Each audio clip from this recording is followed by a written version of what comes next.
What's good, fam? It's your boy Jorge. Welcome to another episode. Today, I have the best mustache this side of the Mississippi. Yes, sir. Steve Densmore in the house. Had a baby. What's up, dude? Not too much, man. How about yourself?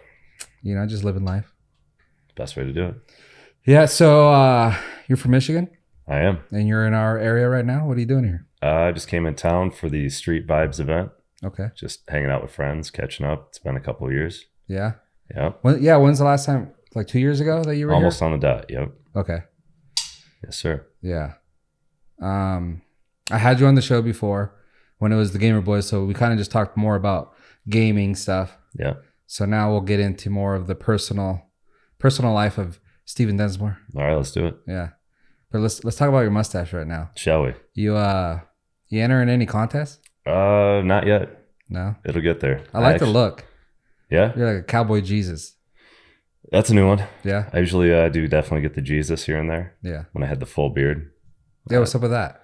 I just trimmed it off. Okay. It was just time. I just told myself I was growing it for like a year. It was a little rough. Yeah. And it's like as soon as it gets like 80 degrees out, it's time to let her go. How long did you have it? Like The beard, the full thing, probably a year and a half. How big did it get? It was down here. Had a little James Harden going. Yeah. Pretty prominent chin. Shaved it off and I was like, oh shit, I don't have much of a chin. Dang, that's crazy. Yeah. That's a lot of work. It was and you got long hair always too. Oh yeah. Yeah, it's been probably 3 years since a haircut. Okay. Yep. Good. Yeah, I'm just going all El Natural. Yeah. Mm-hmm. It's a way to be sometimes, you know? Sometimes. Yeah. It's coming back in style. It is actually. And especially in our area. Oh yeah. Yeah. A lot of mustaches out there. Yeah. You blend right in. I did. Mm-hmm. Yeah. Last year, 2 years ago when I came, I had a nice stash going. Gave it a little trim before the trip. A little off the sides, a little too much. Eventually, just had to shave it off. And I haven't shaved since last time I was out here. Okay. Just the ends. Because those things were like, I mean, I could double curl them. You ever going to connect it to your hair? Just tie it? I could. Yeah. I mean, the beard was long enough I could put a hair tie in it. And I was like, it's time to go. Looks too much. Too much. So you learned a lot about facial hair upkeep? A little bit. Like actually, you put wax and all that stuff? Oh, yeah. Do a little wax, a little balm. Yeah. Gotta condition it. Mm-hmm. Yeah. I noticed when I go to like Target or just like kind of like any store nowadays. We went to Kohl's yesterday and they had like a section and it has that Duke Cannon.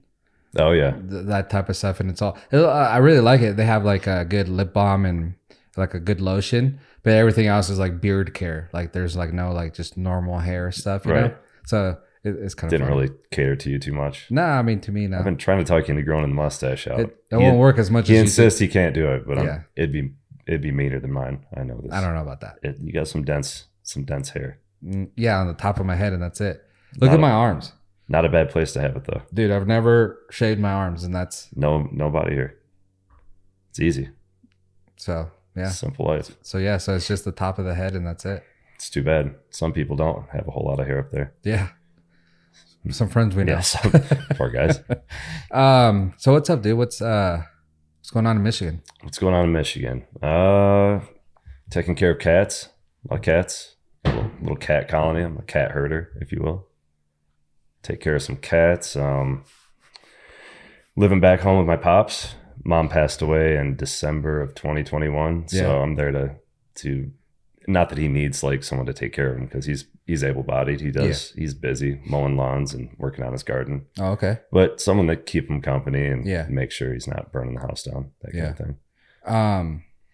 I did see that you said something about like you guys sold some land. Was that the land that you live on right now? No, my dad grew up on probably 160 acres, maybe more. One of my uncles passed, and my cousins that inherited it, they sold it to a Mennonite. It's like a modern Amish person. Okay. And we thought everything would be good, and then it turns out there's going to be like a 100,000. He has 100,000 chicken commercial farm, commercial poultry farm. And they're Amish? What's that? And they're Amish? Mennonite. So it's basically like they can use technology, electricity. So what part of the Amish are they? They just dress like old fashioned. Okay. Yeah. So they're posers. Pretty much. Like trying to have the best of both worlds. Yeah, exactly. Yeah. Okay. So yeah, he is that close to where you live? Right, like the next 2 parcels over. Ah, shit. Okay. Yeah, so it's gonna be pretty close. Yeah. 2 500-foot barns. Well, you're growing, or you're not growing. You're you have a cat farm, so you just let all the cats out. Yeah, exactly. Chickens. Maybe get our other neighbor. My other uncle sold his portion of property to like just a random person in the area. Mm-hmm. He's not too thrilled about it either. He was joking about having a free range fox farm. Yeah. To combat the chickens. Wow. So we'll see. I mean, we can't be too upset until things happen. You know, until it's not up to code, we can't really complain too much. Yeah. I mean, you guys might have free chickens all the time, though. Maybe. They might come over and be like, hey. I'll take one. Sorry. Make it a pet. They don't live as long. Make it a meal. Yeah, a meal, yeah, for sure. But yeah, so we're pretty, like the neighbors are pretty bummed about that. And then he went and chopped down like half the forest. Right. So, but I mean, he paid like $500,000 for it. So like, you pay that much for land. For $500,000 for what? Like 73 acres. Dude, paying $500,000 for my house, that's not even nothing. Should have bought $500,000 worth of property. Yeah, over in Michigan. 73 acres. Could have built a nice little house. Yeah. But yeah. Okay. So that's kind of a bummer just to see land that's been in our family for almost 200 years just starting to get sold off. Mm-hmm. So my dad, he's hanging on to his. We still have 10-acre field. I think like 28 acres of woods. So what do you do when he passes? We haven't really thought that far into it. Don't know if I have 3 other siblings. I don't know if it's going to get split up between us or. Yeah. Well, most likely, but I just mean like what's the you plan? Want to keep it. I mean, I'd like to. Yeah. I mean, when I moved away, I didn't have a big attachment to it, but I've been back there probably, I think almost 8 years. Okay. So I've just kind of grown more accustomed to appreciating it. Yeah, for sure. Not taking it for granted like I did when I was younger. Yeah. So it's part of my daily thing. You know, I'm always on the bike, bicycling around. Mm-hmm. We got trails, that kind of thing. Yeah. But also on the other side of it, it is nice where like you guys do have such a nice piece of property there that it could make you some money, and then you can kind of go from there, you know, get a van like everyone else does and live in that, or move to the city or move back here. Like you have a lot of options. For sure. I mean, I don't really think I'd want to move out of the area. I'm sure my dad doesn't want to. He's grew up there, spent his whole life there. It'd be hard for him to pick up and move. Mm-hmm. But I mean, it's pretty tempting to sell everything and go buy 100 acres up north where it's not surrounded by farms and sprayed with all its chemicals and that crap. What's up north? Just a bunch of undeveloped property. Oh, okay. So like forest. Yeah. Okay. A little bit forest, fields, that kind of thing. Stuff that's not being farmed. A little bit cheaper. Yeah. I mean, the going rate for an acre in our area was about probably $4,000 an acre, and they just flipped it for $7,000. So they, in a way, it's good. It bumped $4,000. $4,000 an acre, and my cousin sold it for like $7,000 an acre. So it bumped up the value of everything. An acre? Yeah. Yep. Under $10,000? Yeah. Okay. Start thinking about maybe cancel that house sale and come out to Michigan. 4,000's like just pocket change almost. All right. Damn.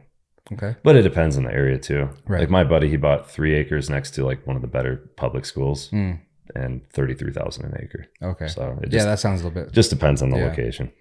You're not big on the city? I did that a little bit, but I definitely I've grown accustomed to being out in the country again. Okay. So I just like my space. Yeah. Does your look match the area? Oh yeah, for sure. Yeah. If I go back home with the cowboy hat, I'll be fitting right in. I mean, I don't have a horse or anything. Yeah. So I'll be a cowboy on a bicycle. I'm just going to show up to your property one day. I want you to come out with a wife beater, your hat on. And I'll be full leathers. With a shotgun. Full leathers, spurs in my boots. Yeah. That'd be cool. Get the hell off my property. Not me. Well, I'm not your friend. Cool. So what else you got going on? I play a lot of basketball still. Mm-hmm. You know, I turned 43 in September, and I've just been taking care of my health and, you know, blessed to be able to still, not like I'm professional or anything, right? But still playing at a level that I can compete with people more than half my age. Okay. So that's been fun. And then you're also doing some type of classes? Yeah. Like you were teaching? Yeah, I work with our local AAU, our public schools program. Mm-hmm. We have 5th through 8th grade. And I started doing that back in, I think it was probably March of 2022. And before that, I linked up with the guy. I knew him from the Y. And my other buddy knew that they needed uniforms. And I just acted as the middleman and lined them up with uniforms. And that was kind of my connection with them up until, a couple of years ago, where they needed more uniforms. And I can't remember if he asked me what else I'd potentially be able to do to help out. Mm-hmm. And so I could probably teach kids how to shoot. I've never done it before, but I've helped people with their jump shot before, because I wasn't naturally gifted with a good jump shot. I learned from a DVD, taught me some, just basics, and I was able to apply that, through teaching other people. And at first it was kind of a fake it till you make it thing, because I was just making it up as I went. Wasn't sure really how it was going to be received, just some random dude showing up telling us how we should be shooting a basketball. Mm-hmm. And, it went off really well. So I've been doing it ever since. I've helped a couple kids get their shot lined up before high school, getting a little more refined. And, one kid's super athletic, but he just had just bad form. Yeah. It wasn't making his shot efficient or consistent. Mm-hmm. And I was able to, everybody shoots differently. You can't really have one perfect shot, but you can tweak things on everybody's jump shot that will just make it more accurate, more consistent. Okay. And I just tell the kids, like, you want to shoot and it's going to feel different. It's going to feel awkward, but you do enough reps of something. And that's, where muscle memory comes into play. Mm-hmm. And it'll start clicking, and it'll go from feeling awkward to just normal, but it's going to take a lot of reps. Yeah, for sure. So I try to explain to them, these are the things I want you to do when you're done. Like, when we're done here, don't just go back to shooting your way that you've always done, because it feels normal. Right. Because that's not going to make you any better. Mm-hmm. And sure enough, they go back, and if they stick to it, you see big improvements. So it's been good. It's been cool to, just go from like playing basketball for fun to all of a sudden being kind of like not a member of the community, but like a face of a program, like something I'm known for. Yeah, that's cool. So now I go to the YMCA and like every kid knows who I am. Yeah, they're like that Jesus dude. Yeah, it's like, that's funny. Like, one of the kids, it was probably I think it was the first year, and they're like, that's Jesus, young Jesus with the magic shot. Yeah, yeah. And it was just funny because I was actually, I did the math. I'm like, Jesus, supposedly passed away in his 30s, and I would have been older Jesus. Mm-hmm. But yeah, kids either refer to me as Jesus or White Steph. It's one of the two. Yeah. So I mean, it's a good either or. I'll take either nicknames. Yeah, they're not insulting. So. Yeah, for sure. What do you think? You watch basketball at all? Yeah. So, what do you think of the state of basketball right now? I mean, if you're talking like women's basketball, it's doing good, leaps and bounds beyond interest level of what it was before. Mm-hmm. People are taking it more serious. It's definitely gotten a more spotlight than what it had. Caitlin Clark, she lived up to all of her doubt, her expectations, or people that said, oh, she's not going to make it in the league. It's not going to transition. I said she would be good, but I didn't think she was going to be good to begin with, to start. Right. And she came in just as hot as she left college. Yeah, well, she did have some struggles. Yeah. Had a lot of turnovers, but I think some of it was her teammates weren't used to, the passes she was throwing. And I think it was, right before the Olympic break, there was the big controversy, like she should be on the Olympic roster, which probably should have, just for the sake of bringing in more viewership. Yeah. And, she took that criticism, people were just bagging on her up to that point. Took that criticism and just used it as fuel. Mm-hmm. Came back swinging. She broke a bunch of records. Her team just got eliminated from the playoffs, but she got them their first berth into the playoffs since like 2000. Don't quote me on this, like 2008 or something. So she did what she was supposed to do. Yeah. She lived up to it. So it was cool. There's a lot of different storylines right now. You got like Klay Thompson, used to be a Warrior, and you figured he would retire a Warrior, and that team just kind of had a decline. So it's just the state of the organization's changed a little bit. And why couldn't they get rid of Green? I mean, for me, I'm a Green fan. Just because it's like, he does a lot of weirdo stuff though. He does some weird stuff. He definitely has his moments, but he's also like the heart and soul of the team. So you take away the floor general and you're basically restarting. Okay. Because I don't know much. Yeah. Well, there's I think it was the 2016 playoffs where the Warriors it was their 73-9 season. You know, they should have won. They were up 3-1 against the Cavs in the finals. Yeah. And then Draymond Green punched LeBron in the nuts, got ejected for the next, I think he was suspended for the next game, but the Warriors ended up losing a series. They were up 3-1, lost all the rest of the games after that. So a lot of people think like that was the momentum shift. They took him out of it, and then they never got that momentum back. So if you're going to say like, what does that guy do? Right. Well, he does enough to like completely change the outcome of a series. So you got to give him some credit. Okay. But yeah. And then beyond that, you got like LeBron's about to play on the same team with his son. Yeah. So it's just a lot of pretty interesting storylines. What do you think about that? I'm all for it. I think it's cool. Yeah. I know a lot of people talk about nepotism and just doesn't belong and stuff like that, but it's like, yeah, if I was LeBron, I'd want that too. So right. I mean, it's been one of his goals, and like he's said before, if it's not what his son wants to do, he's not going to make him do it. Yeah. But I mean, shit, if you can make it in the league, might as well try it. And then his other son, Bryce, I think his name is better than Bronny and bigger. And a couple of years from now, you might see all three of them on the same team, which I don't think that'll ever be done again. So yeah, I mean, what LeBron's done in general, whether you love or hate him for like what he does off the court, he's a guy, I think his 20th season, still like in the top 10 of every category. I think he's even in the top of some categories. Yeah. So like, who's doing that 20 years into their professional career? He's a beast. Does that make you think maybe he takes some stuff that he shouldn't take? I don't know I mean, he might have something that's, you know, goes under the radar because it's not banned yet, or he just takes care of himself. It's one of the two, or a combination of both. But I mean, honestly, I think if you're a professional athlete, let them take all the performance enhancing drugs they can. Yeah. Makes the best show. Makes the best show. Yeah. We're the watchers. We want to watch that. Yeah. Right. Like in UFC, they just die after every match. Yeah. But hey, after every fight, getting a good show. Yeah. Yeah. It was worth it for us. Yeah. But yeah, and then there's one other storyline. It's like Zion Williamson.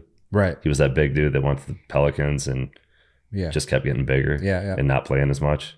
And now he's like ripped out of his shoes. The Nike shoes. And now he's like almost back to his high school weight. Oh, like this next season, he's gonna be a beast. Yeah. So a lot of different storylines, players going different places. Yeah. He had some run-ins with some porn stars. Something about, do you have a baby with one? I think so. Yeah. Bad move. Idiot. Yep. Yeah, don't do that. So basketball's good right now, you think? Yeah, I think the state of basketball is better than it has been for quite a while. So it's going on the right track. Yeah. I think people just get bored of the dynasties. Yeah. You know, I know same team in the finals every year. I know you're the big Golden State guy, but I think people were pumped that they weren't in there and other teams get the chance. Someone else mix it up a little bit. I'm more of like a player fan. Yeah, me too. It just happened to be like my favorite players, or some of them in the past few years. Like Kevin Durant was on the Warriors. I like Draymond, Clay, Steph. I like guys that can shoot the ball. It's like easier to relate to somebody that, like, I'm 6 foot tall. I can touch the rim, but I'm not, jumping, throwing down windmill dunks or any dunks. So that's a shame. I know that goal's still on the list, so it's not completely written off. Yeah. Yep. You need to get in the gym like the girls and do squats and.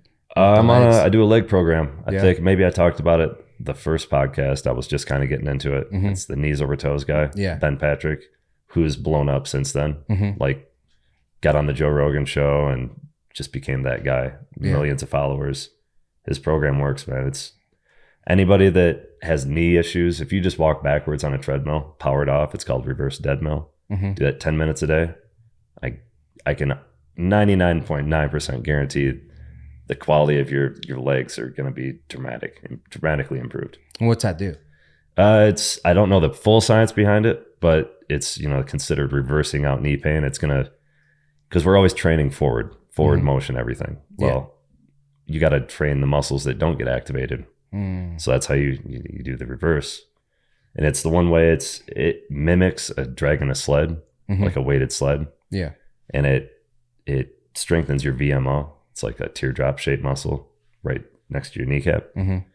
So yeah, it just works out different muscles that you typically wouldn't be activating. So would working out on a weighted sled be the best. Yeah, that's the best way. But not everybody has turf or sled or any of that kind of thing. So, and he actually makes a resistance treadmill now. So you can like dial the resistance and set it yourself. Going backwards? Yep. Otherwise, I'm just at the gym walking backwards, looking crazy on the treadmill. Which surprisingly now, I'm not like the only person doing that. Right. If I see someone, I'm like, hey, Ben Patrick. I'm just going to tip the hat at each other. Yeah. But anytime I see somebody that has knee issues, I just share the info with them. So it's like I don't gain anything from it, but other than knowing like someone else is going to feel better about their day-to-day life. Yeah. It's not all about just like playing basketball. Right. It's about whether or not I have pain walking up and down stairs, that kind of thing.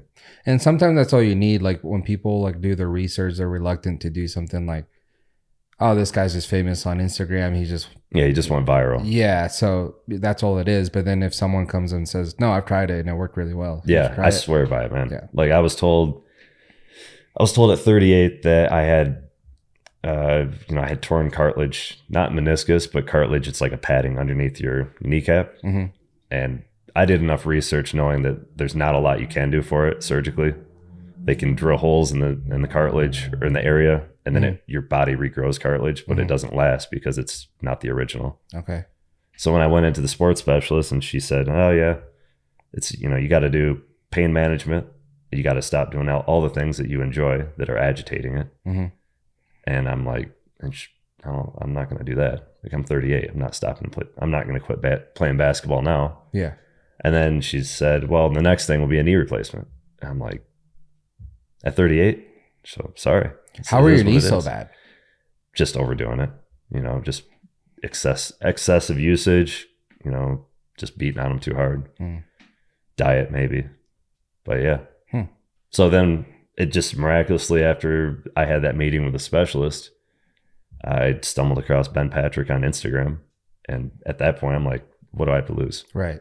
And I did it for like a month. And that knee pain I was told would never go away. It was gone. 100% gone. I was hanging on the rim again at 38. Yeah. So I just saw this drastic difference, and beyond, or, after that, I just decided like to commit to his program fully. And I can play basketball almost every day of the week now, which before I'd play once and I'd be sidelined for, a week at a time.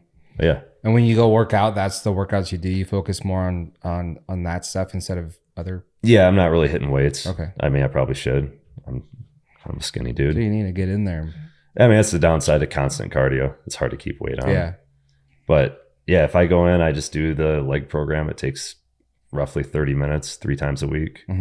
And it's basically like maintenance. Yeah. Eventually I could do like advance to the next program up, where the first program is called Knee Ability Zero. The idea being like zero equipment. You can do it from anywhere. Oh, okay. Yeah.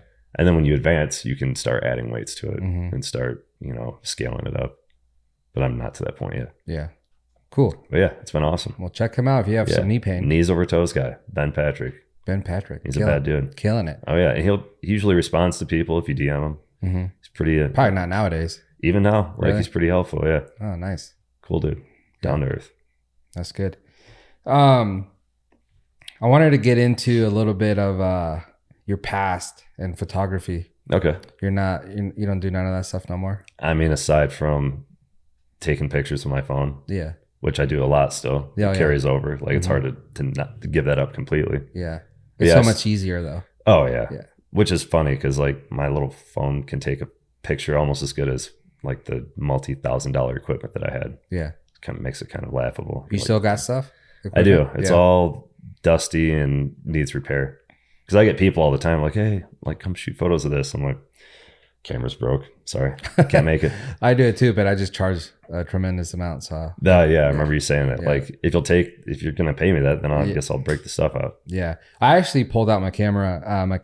My little kid does football now. Like Pop Warner. Yep. So every game they're bad. They lost every game. So instead of me going out, because I'm pretty competitive and I want to show discipline and I want to show like the winning spirit and stuff. And I think where the coaches of this league they're not there. They're more like, oh, we just want to kind of get them to fall in love with the game. Right. They're out there. They're out there already. So they're out there. I mean, And there's nothing we better. play to play, but we also play to win. Yeah, there's nothing better than actually winning for a kid to then be like, man, that was fun. Yeah, you know what I mean? Right. So like, especially if they like weren't that good. Yeah. And then they make the improvements, and then they're starting to see the hard work pays off. So instead of me being that dad that's out there, you know, I just shut my mouth and I go around and just shoot photos. So you're not screaming from the sidelines. Yeah, just of my kid and stuff, and I've been having a blast doing that. Yeah, other parents approaching you like, hey, where's those photos? They do. That's the thing. And you're all, where's that money? No, I'm just like, I'm sorry, I'm only shooting my kid. Yeah, it's the way to do it. Well, that, and also like I kind of heard here and there, like people get kind of weirded out, you know, guys, random dude taking pictures. Right. So that's the thing too. Like I'm not there to take pictures of no other kid. It's only my kid. Right. You know, here and there I'll take. Parent ask you. Yeah. But for the most part, that's my reply. Yeah. I'm just here for my kid and that's it. I'm not trying to do nothing. Right. You know, it's been fun for me though, is the thing. You brought the spark back. Yeah. Sparked it back up. A little bit. Yeah. So who knows? You know, we drove by the new studio. So you see, I'll have a studio in there. Also have it to where I could do photos in there too. Sweet. So we'll see what happens. Do team photos. Maybe some headshots. There you go. I don't know about team photos. Yeah, you're not going all out with that. Nah. But yeah, there's definitely money there for it. Oh yeah, for sure. Parents are willing to pay for photos. Well, that's the thing. That's kind of what unattracted me of the whole situation. Just like the whole charging of things. Like people always want photos for free, right? But then yet photos is one of like, it's like Starbucks. Like, you know how like women just, they need the Starbucks. Yeah, they attract to it. And it's just like a necessity after that. So it's the same with photos. Like everyone wants photos for their Instagram. Everyone wants to look cool. It means a lot to them. But then when you're like, okay, well, this much. Oh, no, I don't want to pay that. It's like, well, you don't get it. Yeah. But you already took it. But then you'll go pay for your Starbucks and all that, you know. You know what I'm saying? Yeah. Like I know you have money for everything else, but the other thing you want, you like trying to get for free. Yeah. So that always pushed me away from it too back in the day. So I was like, I don't really care. Yeah. Yeah. I mean, I've considered getting a camera. I've had friends, like I said, trying to talk me into shooting again. It'd be cool because I mean, you know, I'm sure you keep up with like the all the new stuff that comes out. Yeah. I'm watching from the sidelines, window shopping. If I win the lotto, this would be the equipment I would upgrade to. Yeah. We'll see. It'd be fun. I mean, I also like just the fact that I'm just doing it for fun now. It's like that. I think about it because I went to Berlou was in town the other weekend for Monster Jams, Hot Wheel, Monster Trucks. Yeah. And it's hard to go to a show or, you know, because for all those years, like you would go and you're thinking about angles and exposure, and it's hard to go to something and just be like, I'm going to sit here and just watch it. And it was probably the second thing I've ever gone to where just watched. I still like took video with my phone, but just enjoying it rather than feeling like I have to watch it through a little camera, you know, the little viewfinder. You know, what's wild to me is that for the longest time, maybe dude, even like 2 years ago, well, let's say 2019 was probably the last time I kind of focused on that. But when I would travel, I'd be such like, oh, am I forgetting this? Like overpacking and stuff and just stuff like that. And then after 2019, I kind of stopped traveling, and then I would travel for like family, like we would go on trips and stuff. And I think about stuff, and I would tell myself how much different it is. Don't take nothing. Yep. The less, the better. Yeah. Just don't take any cameras. You have your cell phone. Yep. You know, because I have like these cameras. I have my photo camera. I have another video camera. I have so much stuff. GoPros. Yeah. I'm like, don't take nothing. I would have to tell myself because I would feel. You were so like programmed, conditioned to just be like first nature. Yeah. For sure. And it sucked. Yeah. Because you feel like kind of naked. Yeah, exactly. Or like you see a sick shot, you know, it looks so much better on my good camera. If I have a camera, you know, so. But then I remind myself too, I'm like, what am I really going to do with that photo other than reflect on it and be like, oh, it was a good time. Well, and for me now, it's like a lot of the stuff that I do want to shoot are my kids or whatever. So it kind of defeats the purpose to take an actual camera, even though it might look better. You could open that. Yeah, I didn't want to interrupt. No, you're good. It might look better, but now I actually always have it with me. Yep. Get on your mustache a little bit? A little bit. A little flavor saver. Oh, yeah. But yeah. It's still tough to get out of that work mode. Or I actually, thinking about it, I'm like, how relieved I was to not be stressed because Because like you would go, I was freelance back in the day for most things. Yeah. So you're kind of like, I have to get a shot that's publishable. Mm-hmm.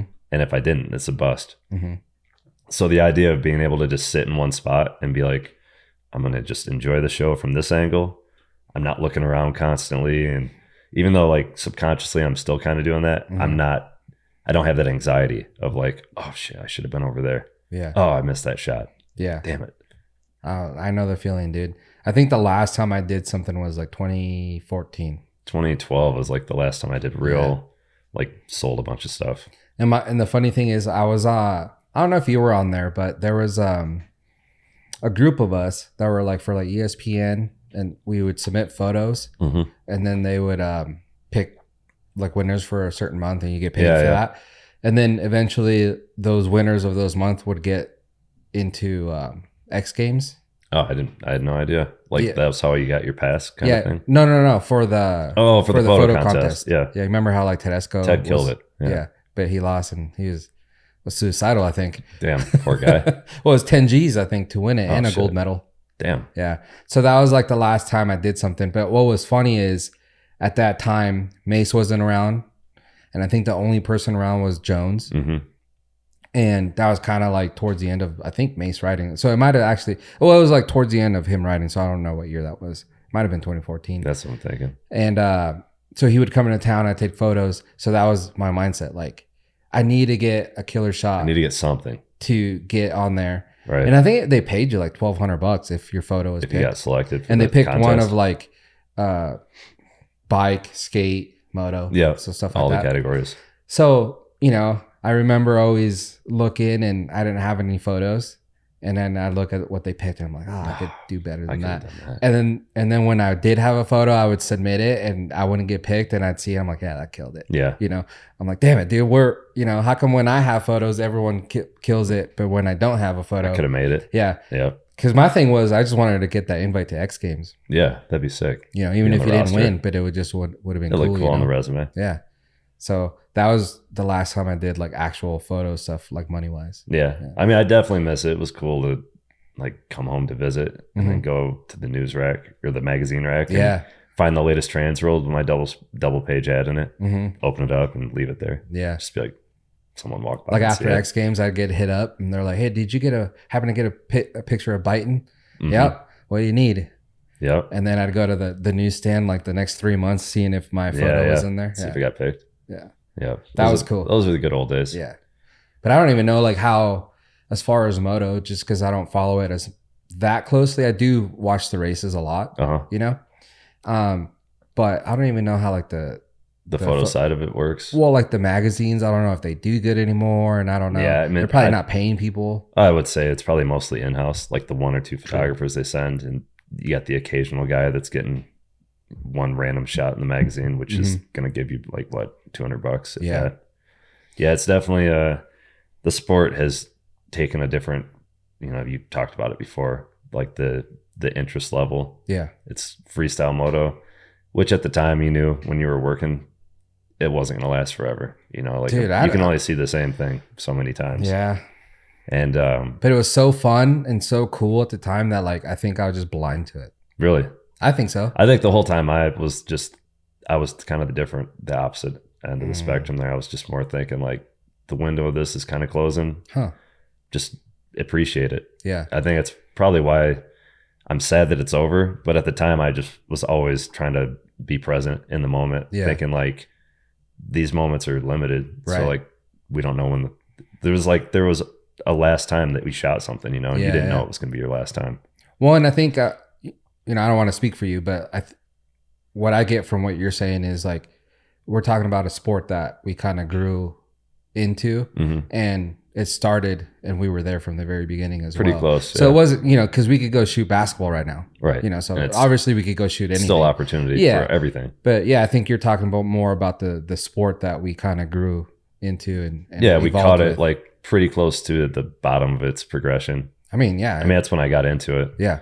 And then I think my first freestyle show that I shot was in 2000. Mm-hmm. So, I was involved for over a decade. Yeah. So, I mean, I started shooting video in 2004. Yeah. Or probably even like, because right out of high school.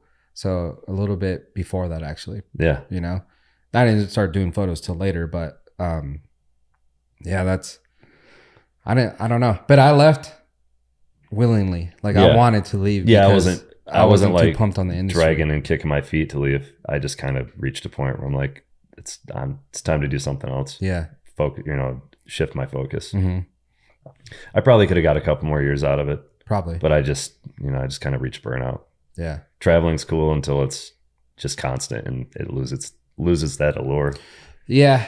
And we still got a homie in the space, Tedesco, which is one of the OGs. No, he's still killing it as well. But as you can see, he diverts his attention more towards motorsports or cars or whatever.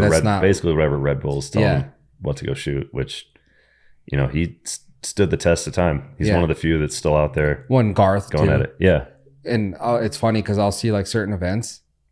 Dude, I could have swore I saw like a football game and I seen Garth in the background. Yeah. And I'm like, dude, that's exactly what, that's what happened. Like, just no one's really in that. Just no one's like, I don't think there's probably a couple photographers that are just strictly moto still. But that being said, it's like a couple. Yeah. And then on top of that, everybody has a camera now. Mm-hmm. So you have the guys that are getting scraps, probably getting paid with a name credit. Yeah. Or whatever. Yeah. I knew my time was up when companies started being like, we don't have an ad budget. Mm-hmm. And that's when I knew it. It's like, I can't pay my bills with a t-shirt. Right. So it's time to hang it up. Yeah. That goes the same with like people not wanting to just pay for photos in general. Yeah. That's the industry was doing the same thing too. Yeah. Yeah. We'll send you a care package. Yeah. Okay. I need a care package and a check. Yeah. I need a care package full of money. Yeah, please. Yeah. Yeah, that's wild. But it was a good time. How'd you get into photography? That's a tough question to answer just because it's one of those things like interest wise. I think I was always into photos. Like when I was a kid, thought, National Geographic was awesome. You're just looking for the just looking ladies, at, I mean a little bit. Come on. But like the animals and stuff were cool too. Mm-hmm. But just magazines were always my thing. So I don't know if that, I can read, so I don't just look at the pictures, but I always like looking at magazines, pictures. Dude, not to cut you off, but video wise, I kind of got into it too because I would watch those Planet Earth videos, and I'm like, dude, I want to be a Planet Earth dude that's hiding under a bog, waiting for a. And then I realized what they hippo. do, which is like maybe sometimes just stay out there for a year, days, just waiting for one shot. I'm like, shot. yeah, that's not cool. But the video itself really attracted me to it, and I was like, dude, I want to do that. Yeah. But with photos, it was just having an interest in photos, all just the photography side of it, pictures. Mm-hmm. And the first time I vividly remember taking a photo and being like, oh, I got to do this for, just chasing that rush of getting basically a trick photo. Yeah. I went to the 1996 Pontiac Supercross. Oh, sick. In McGrath, they did like the little rider intros, and he did a knack. And I had not a disposable, but like the old school, throw the film in, wind it, just like a point and shoot. Mm-hmm. Not going to take a great photo. I just snapped a photo of him doing a knack, caught a flash behind it. It just, the way everything looked, and I got to capture a memory of something like that was super vivid in my mind. Right. Like McGrath doing a knack, watching Terra Firma too, like just all that. It was like the pinnacle, or like the best part of moto to me. Mm-hmm. So from then on, do you still have that photo? I do somewhere, but cool. from then on, so the next year would have been 1997. I went to Redbud that year, 96, and then going into 97 before the Pontiac Supercross, I had reached out to like the AMA. So you would go to these races just because they were close to your area? Yeah. Okay. I so wasn't you were really going as a traveling spectator? At this time strictly, but the following year, I had reached out to this person, Meryl Vanderslice. I don't know where they are these days. If they may not be alive. Meryl, I hope you kill it. Yeah, I hope you're still around, and I hope you're still enjoying retirement because you're probably older by now. But she hooked me up with like a pit, like a ticket. Wasn't really a photo pass. Yeah. But like all of a sudden now I'm getting a free ticket to Supercross. This was 97. 97. And then 97 Outdoor Nationals, I was getting, I think it was either 97 or 90. From then on, I was just reaching out and getting free tickets. And what free passes. And what camera were you using? It was a. Well, you had to upgrade. Brand. Well, at this time I was just using. Yeah, I bought like my own DSLR, not DSLR, my own SLR film camera. I was shooting a little bit of slide film, but I was just going and taking tons of photos at the outdoor nationals. So like I went to Redbud. I got a free pass there. I think they were giving me a photo pass at this point. 97, I was starting to travel at different national races. 98, this dude, Steve Brune, it might have been my first actual press pass. He needed someone else to help him shoot. Went to Redbud, got a photo that made it. It didn't get printed, but it got on like Moto News or whatever his website was. Got to see my name and a little credit. You know, it just like the drive was growing more and more. And from then on, you know, I don't think I paid for like a motocross event from 97 and on. Yeah. Like, and so it's hard for me to even. Well, I know you were telling me the other day that I'm like, I can't. Oh yeah, there was shooting through the fences. There was moto at the fair, and the dude didn't hit me back in time to shoot for him. I'm like, I can't buy a ticket. Yeah, like this just goes against my principles. Okay, so rewind back. Yes, you're obviously young at that time. You were still in your teens. Yeah, early, yeah. I would have been young. So you go and buy your own camera, or do you ask your parents? Or no, I was working at Polly's Country Market, so I had my first job. I was probably 17. Okay. Saved up, bought, I forget what, it wasn't a Fuji. Started with a V. I can't remember exactly. Still have it. Oh, sick. Yeah. Don't use it. You should bust it out. I should. I mean, that's popular nowadays, shooting film. Yeah. Rush does it a lot. Oh, yeah. But yeah, so I bought that camera and I was just hooked, taking tons of photos. But then what do you tell your parents? You're like, hey, you tell them that what you're doing? Yeah, pretty much. Because my dad, he would travel with me. And at that point, I'm going to like Binghamton. I think that's in New York. So I'm reaching we're talking like 9-hour drives to go shoot outdoor nationals. Yeah. I'm going to freestyle events that are, you know, maybe 5-6 hours away. And then. But that wasn't until a little bit later, like 99? That would have been like 99. And then after high school, early 2000s. So like my first, I think it was Gravity Games 2001. I had a website called mxhookup.com. Dude, and that is wild. So I think I've told you this before, but I don't know. So what year was that? That would have been 90, probably 2000. Because I had a website class. It was like a tech and IT class to learn how to build websites. So we had a project. You had to make a website. Yeah. And I decided I'm going to make a media site for motocross. So it must have been at least 2001 or 2002 for me. But I'm surfing the web, you know, and I'm into moto. Like Mace is my friend, like these guys. Yeah. And moto, like freestyle is starting to get big, and they weren't like necessarily like in that top yet, you know?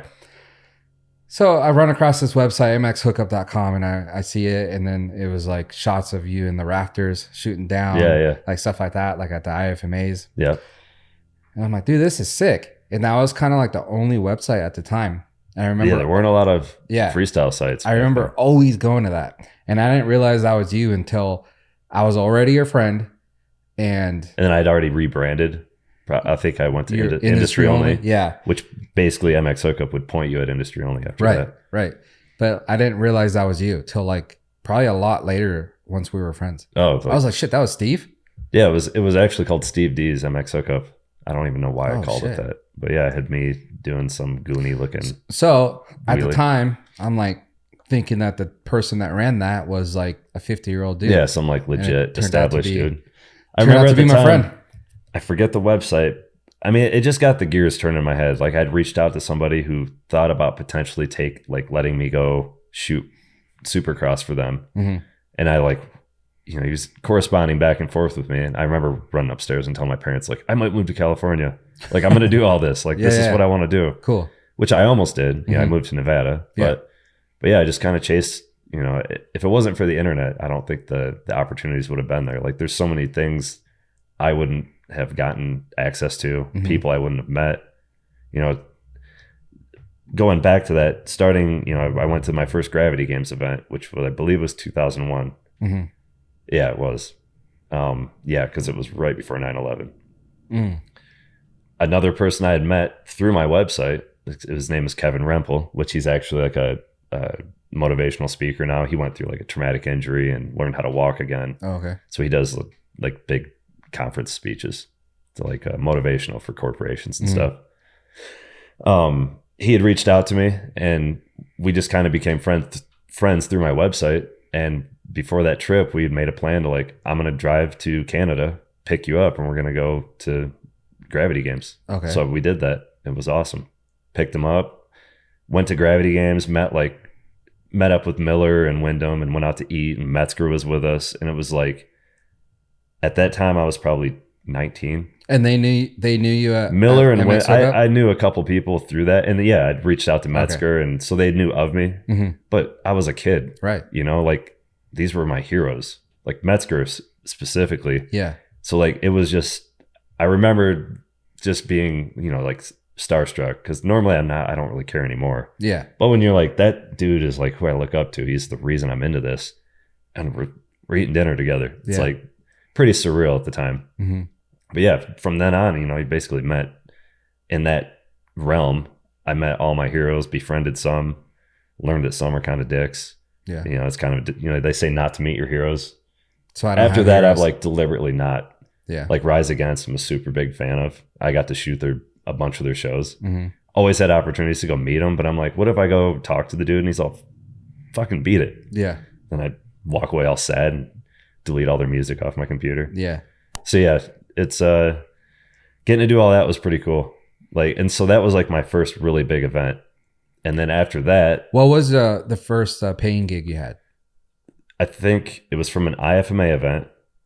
Before that event? It might have been after. It would have been just after that. Oh, okay. I connected with Jake Wyndham, and so right now you're kind of just getting these passes to go. Yeah, go you're posting them online, get experience. I went to a sports photography workshop in 2004 called Rick Clarkston's something or other, photography at the Summit. It was in Colorado Springs at the Olympic Training Grounds. Yeah, and it was headed by all these top photographers in the industry. And that's when I learned what the value of your actual photos are. Yeah. So, you know, I did piss a couple people off after coming back from that, being like, this is how much I want.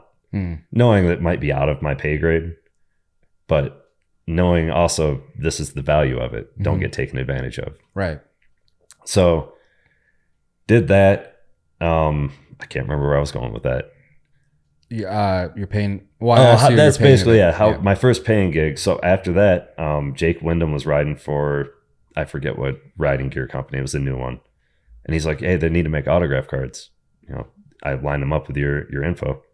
I didn't get paid much. It was like super. This was probably before the sports photography workshop. Okay, yeah. So it might have been 2003, 2002. I would say 2. The following year after that, Gravity Games, because at that point, the next year I went to Summer X Games in Philadelphia, and I know why I brought that up. They emphasized having a photography portfolio and how to be selective and have variety. So at that point, I would just go to an event and walk around with this portfolio that anybody I came across who would be in the industry, like, hey, you know, check out these photos. Oh, cool. Here's a business card. Yeah. And then that's how I would make contacts early on. And it just kind of... That was your Instagram. Yeah. Well, yeah, back then. Yeah. Basically, yeah. So I would just pass out cards and make new contacts, and people would hit me back. And from there, I just networked and made a little career out of it. Yeah, it was awesome. Yeah. How'd you end up here? Okay, so that's even a kind of a harder story to think back and remember the exact because the dots lined up. I don't even know how you were just here. Yeah. And then we were just friends. Yeah, right. I was just hanging out at Mike's, and everybody that you know what's around. Weird. Okay, so I remember first time ever meeting Jones. Yeah. Burlou, I don't ever remember.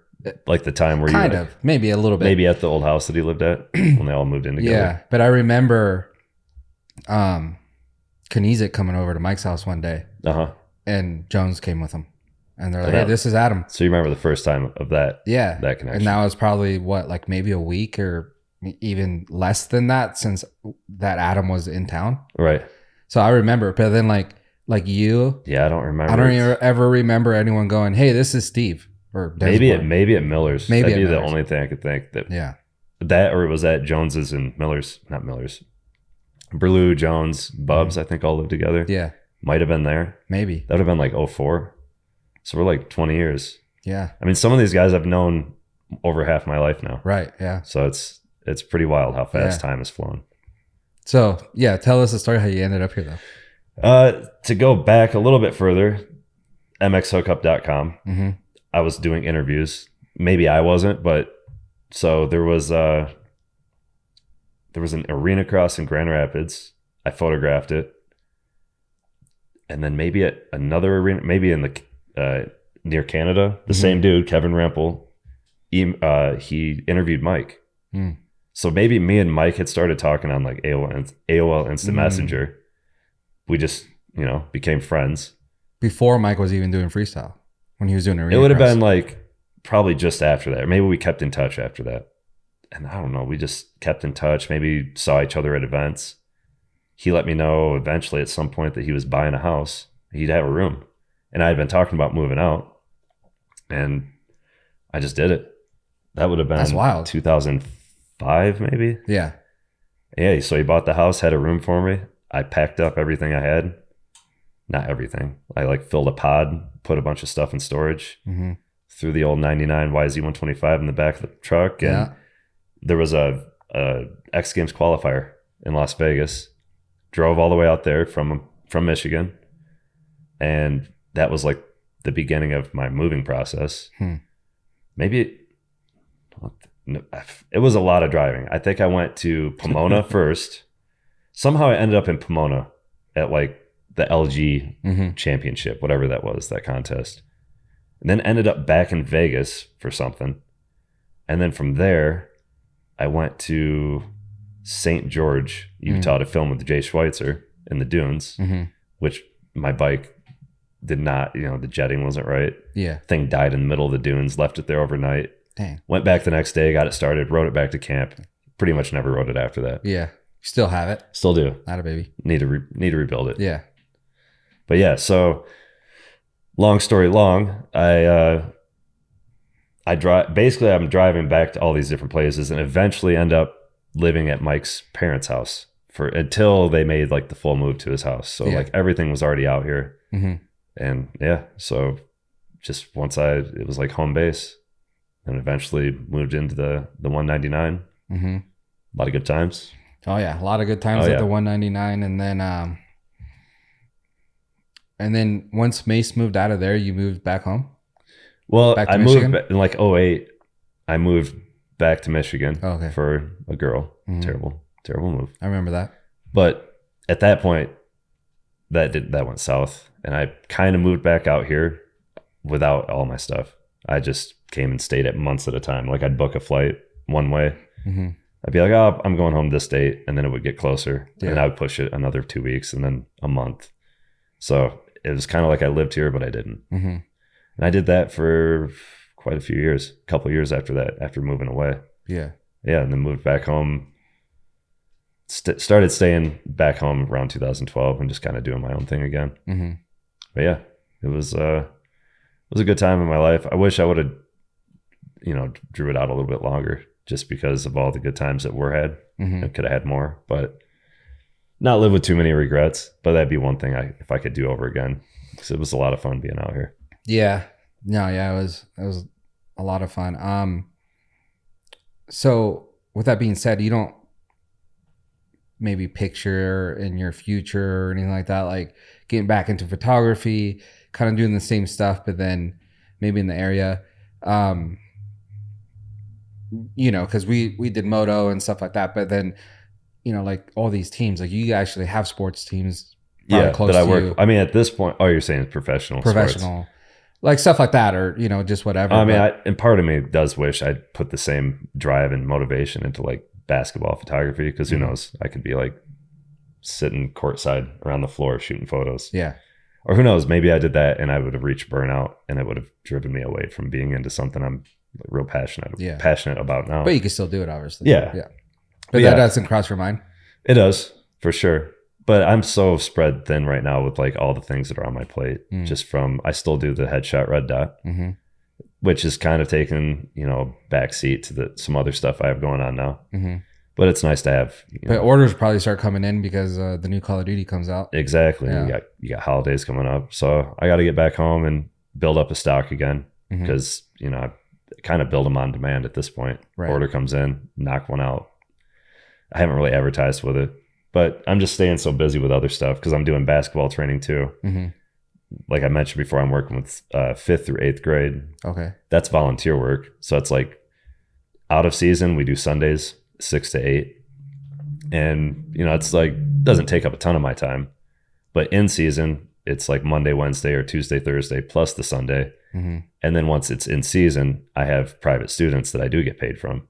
So, could you imagine if you do all you do and then you whip out the camera and then you take some pictures of those kids and they're like dunking in high school, and then they're like, dude, Basketball Jesus is also photo Jesus. Exactly. Yeah. Well, cool. I'm filmer Jesus as well because I made the mistake of filming I wouldn't say mistake because it's rewarding to be appreciated for something that you're doing, and it helps others get better from learning from film. Yeah.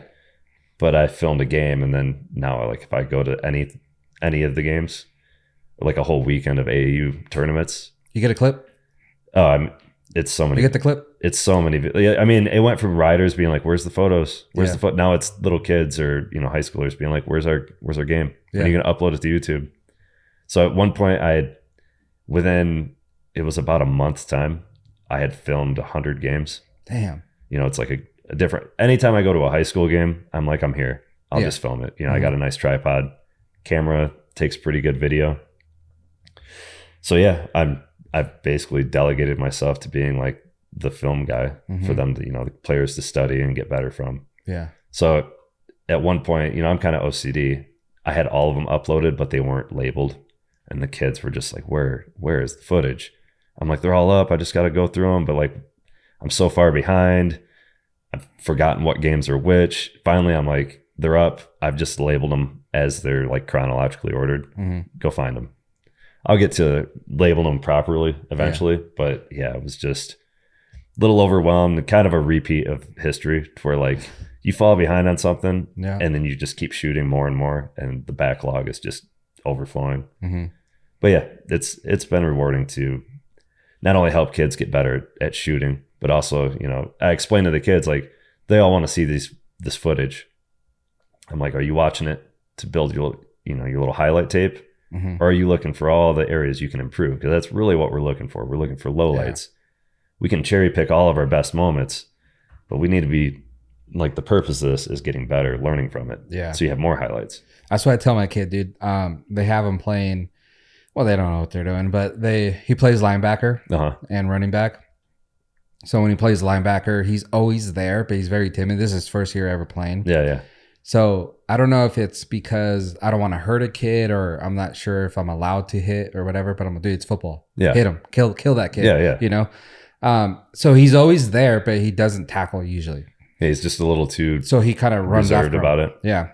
So I tell him, dude, that touchdown, your fault. Yeah. You were there. You could have tackled them, but you didn't. You hesitated and he ran past you and then you were chasing. No, I wasn't. Look. Here's the footage. And here's the photos. So it's the kid coming to him being there, and then all of a sudden the kid passed him. He make the move, but he doesn't want to do it. Yeah, so it's stuff like that. So yeah, it's always important for kids that do want to learn that. I mean, it's important at all levels. Yeah, a lot of people don't. I mean, some people see me filming myself, and they probably think this dude's so full of himself. But really, it's how I learn. It's just I'm self-coaching myself because it's harder for me in the moment to coach what I'm doing right or wrong. But that if I can go back and see exactly, I'm doing this one thing too much. Right. I need to either eliminate that from my game or adjust this here and get back in the lab. So it's all that stuff's just to help yourself improve. Yeah. I mean, it's nice having some highlights and making it look like you're a bad dude. But the purpose is getting better so you can have even longer highlight footage. Yeah, for sure. I agree with that. It's funny how it comes full circle, though. Oh, yeah. Yeah, I'm still doing the same thing, but on a different level. Different. Same, but different. Yep. Yeah. I mean, that's my hope is not to coattail some professional player, but to help a kid. If I'm helping 100 kids and one makes it to Division I basketball, one of them makes it to the pros and just remembers that, you know, I can help you get better. I can't take credit for you getting better because you're the one that had to do the work. Right. You're the one that had to have the mechanics to actually fulfill what's being asked of you. So, but my goal would be to like be a shooting coach for a college team or for just one NBA player. Yeah. So that'd be cool. I mean, not that I'm making the big bucks, but I get paid to play basketball. Yeah. So it never, you know how it is, or what the saying is, like find something that you love to do as work and you'll never work a day in your life. Yeah. And you see that a lot with the moto guys. They hire these trainers, and it's funny because, you know, I don't know who like Deegan has as a trainer. I forget what he said, but you know, imagine he has like Rhino, and I know Rhino's big, or Rhino did train him back in the day when he was smaller. But Deegan probably is faster than Rhino was ever in his at his prime, you know. So it's kind of funny you get these old trainers that are probably not as good as you are, but you still like need it because but they can like super analyze or hyper analyze what you're doing, even if they can't do it to the same degree. Yeah. But they can help you tweak something that's going to make you 1 second faster. Yeah. And it's harder to do. It's harder to like do that and go back and watch your own footage and then do it. But if you have a coach that's on site, it's like, hey, you're doing this in this one corner. Yeah. You're off this one jump. And I wonder if some of those kids know that and they have like an attitude. They're the ones that are like, why are you telling me, dude? Yeah. Like, I'm faster than you. Because that was my worry with basketball. I'm like, some of these kids are way better than I ever was at their age. And I'm not decorated. Like, I didn't play college. Yeah. I barely played high school ball. I'm like an enthusiast. So like, what are they going to listen to me? Are they going to be like, dude, beat it? Yeah. I don't want to hear it. But it was all well received. Kids are always engaged. That's good. They want to learn. Like, I know I'm doing something right when kids are going out of their way to be like, hey, are you busy? Can you come help me work on my shot? Yeah. Or like when we're at practice and we have like 50 kids and they do their warm up, and before they split them up, you know, the head coach or the main guy who runs the program is like, all right, who wants to go work with Coach Steve? And all these hands shoot up. Like, if they didn't think it was worthwhile, they'd all be like, yeah, sick, dude. No, that's cool. I think that's awesome. And I think I've said this before, but I had a coach back in the day tell me like the kids we look for are the kids that want to be coach. You know, there could be the hot shot kid and stuff, but like the kids that want to work are going to like the kid that doesn't have all the natural talent, but has that work ethic, they're going to surpass the kid that has all the talent, but doesn't put in the work. Exactly. And that wants to like learn, even if they know they're really good, they still have that openness to be like, I could get better. There's always room for improvement. Yeah. Because that's how we start every practice. It's like, what do we want to do today? What do we want to get better at? Go around, ask a couple of the kids. So that way, none of the kids carry this chip on their shoulder that's like, I don't need to get better. Right.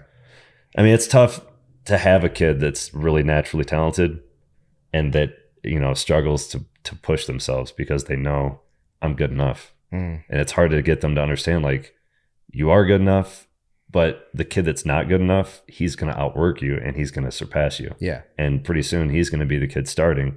You're going to be, be second option to that kid.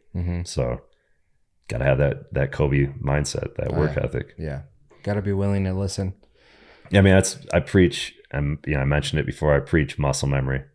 Or I tell kids, when we come into the gym, don't come in and just goof around and shoot just goofball shots, because you're doing yourself a disservice. Every rep, everything you do should be done with the intention of getting better, because otherwise muscle memory, you can confuse muscle memory. It can work against you. You shoot 10 bad shots with no effort. You're going to start developing the habit of doing that when you should be, locked in. Yeah. But yeah. How's your muscle memory on your trigger finger in a backflip combo, you think? In a backflip combo? Yeah. On a dirt bike? Yeah. In a video game or in real life? No, real life. I definitely did never land one on dirt. No. How's your trigger finger for your for shooting camera? Photos? Yeah. I thought you meant for myself. No. I mean, I did land a backflip into a foam pit. That is true. But that's about as far as we went. Surprisingly not bad. Like the time where I shot the couple photos through the fence at the freestyle event. I took one shot, while it was shooting. You can like take photos while you're doing video. Just nailed the KOD backflip. Okay. I'm like, oh yeah, still got it. Nice.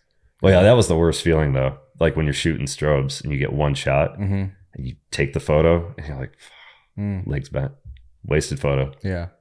I think it's funny. There was a while where I didn't shoot freestyle for a while, and then I'd go. But you remember back in the day how everyone had the same routine, so you knew exactly what you were doing. That's the hard part about it now. Yeah, so now you go and you don't know exactly what they're going to do. You're like, oh shit. Yeah, so I don't know that trick. I don't know where it peaks. Yeah, exactly. Yep. So your muscle memory's gone there, but... Well, now it's like bike flip. I don't know. There's all these different, double back flip. And it's hard to, without doing a sequence, you really can't get one still photo that does it justice. That's where if I got back into moto photography, I'd probably shoot the occasional like free ride something, go film with Schweitzer or go shoot one of Jones's shows. But my focus would probably be more so trying to get it back into nationals or racing. It'd be pretty cool to go shoot. Hell yeah, that'd be cool. I mean, I was telling Rush the other day, back in 98 when I was getting photo passes, I'd still have my Sony Handycam slinged around the side just so like I'm that close to these races. It'd be cool to get some videos too. So I have like unseen footage of outdoor nationals that, right up close that would be pretty cool to transfer over to digital and start, sending them to those. I'm going to have that equipment at my studio. That a baby. Yeah. Yeah, I need that. Turn all my 8mm back into some digital files. Yeah. I'm going to have all that stuff so we could do all that. Because I have a ton of stuff too from back in the day that I want to convert. And just in case too, I mean, it's tough because, that stuff degrades and eventually you might go to watch it and it's just static. Yeah. And at that point, you're just like, dang, wish I had that memory still. Yeah, exactly. So, I feel that could be a service I offer. So I was like, well, I might as well do it. There's money in it for sure. I looked into like the equipment and it's not that bad. So I'm like, might as well do it. Might as well. You got the space for it. You got the expertise. Yeah. So it'll be cool. We're at the hour mark past it. It's been a good conversation we've been having. Baby. But I wanted to ask you, what's a goal for you in the next 5 years, just personal? Got a couple of them. I mean, like I mentioned before, the basketball thing. It's something I'm still passionate about. I don't think I'm ever going to make it to the league. So, though I did see a guy in Colombia, 64 years old, signed to a professional league. So I got 10 years to make that dream happen. Colombia? Yeah. Would be pretty sweet. But yeah, the goal of playing and getting paid as the athlete that ship has probably sailed, unless there's a 50+ league that pops up. Dude, you should be like the professor. Have you ever I think the professor dressed up as Jesus before. Oh yeah. So you should dress up that and they'll be like the basketball Jesus. I'm not much like a street baller though. I don't have all the fancy. True. I mean, I can dribble, I can definitely shoot, but so yeah, my one goal would be to like really take the training, the shooting coaching to the next level and have that be like a full career. There's that. There's the headshot red dot. I still don't feel like it's lived up to its full potential, and that's on me. It's my business. Yeah, it goes only as far as I'm willing to put the effort into it. So I think there's still juice to squeeze. So you're gonna do a push on it? Yeah. Okay. So I'm doing one big run, and then because I'm sure at some point VR is going to take over, and gaming glasses, and then there won't be any point in having a device that points at at your TV. So that's the second one. Third is I eventually want to build a house, and I've got property for it. I want to build a gym, basically a giant steel building that has living quarters, and then I can train right at my house. Nice. I have a basketball court, could do leagues right at my house. That's my third goal. Taking care of cats, I'm still going to probably always do that. Yeah. It'd be cool to have maybe a little rescue or something. Okay. That one's like, that's way on the back burner just because that takes a lot of time and effort. Maybe meet a little female that maybe works at a rescue, and there you go. I've seen a movie like that before, so that'd be a little meet cute, something like that. Yeah. And then the other would be I do trading, the crypto market, which some days it's I feel like I'm god tier status. I'm like, I got this figured out. Some days it's like, it's time to humble you. Time to lose $1,000, buddy. So yeah, I've had great wins. I've had great losses. Always humbling. Been rewarding, but I'd like to become a little more disciplined and have that be another source of revenue, income. All right. Now, what about, do you like a fantasy type? Like if I won the lotto?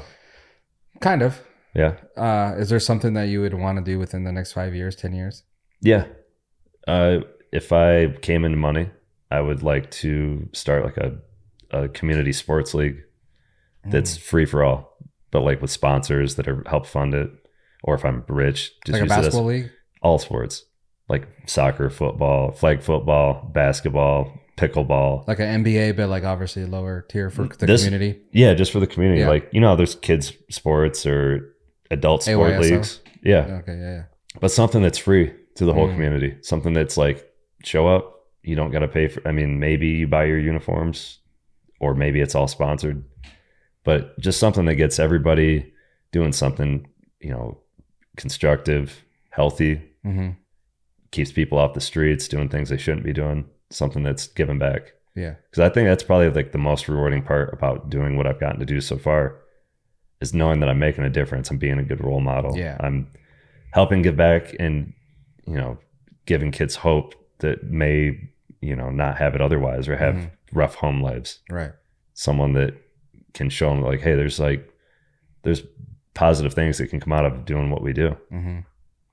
No, yeah. I've always been a supporter in that because, you know, kids don't pick their parents. They don't pick their situations. Right. And then a lot of kids are in shitty ones and it's not their fault. And not many have opportunities to get away from that. Right. Or they may not realize that there are opportunities out there. So that's what probably like one of the biggest goals would be to something that gives back and helps make the world a little bit better. Because it can't always just be about me, you know. All right, Steve. Well, thanks for coming on, dude. It's been good catching up with you. You as well, man. A lot of Appreciate it. those stories. I didn't know some of those stories, so that, you know, it's always good to hear those.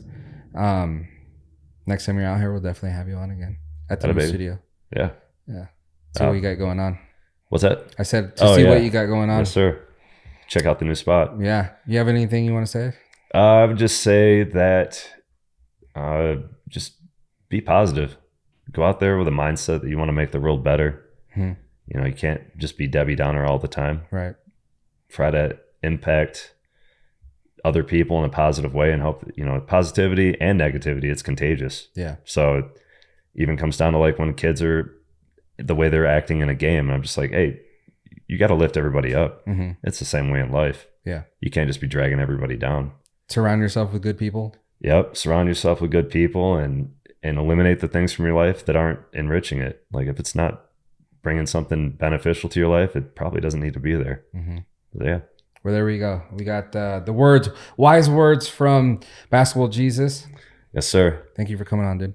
Appreciate it, man. Oh yeah. Socials. Yeah. It's just Steve Densmore. Tell him right there. It's just Steve Densmore, pretty much on all social medias. TikTok, I got on late. Somebody got my Steve Densmore. Reached out to him, added me, never responded. Then he blocked me because I reached out. I'm like, dude, you're not using this thing. I'll buy it off you. And he was like, apparently offended. Blocked me. Has to be someone you know because there's no way there's another Steve Densmore. Oh, there's plenty of Steve Densmores out there. Is there? Unfortunately. I've seen a Steve Densmore before. There are the Densmores. Yeah. But yeah. So yeah, Steve Densmore on all social media. I'm not too active on anything other than Instagram, but okay. Well, now that you're telling everyone where to go, you have to be more active, be posting more we'll do coaching tips for the kids, and that's how you do it, dude. Yes, sir. All right. Peace.